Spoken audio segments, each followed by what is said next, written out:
Sa isang baryo ng Negros Oriental, The farmers. kung saan naninirahan ang mga magsasaka na tanging hanap buhay, lang nila ay ang pag-aani ng tubo, ngunit sila masaya at kontento sa buhay nila sa bukid.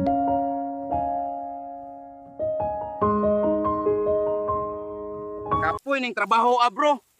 Atong sayop ni sige tag-cutting sa klase sa una. Maayo pa manglangyaw na lang ta bro. Basin dato na taron. Puno na gyud ang truck bro. Ugma, tapas na puta para makakarga na pud sunod adlaw. Mao gyud bro. Mayo unta taragra ang truck ugma para dali ra mapuno.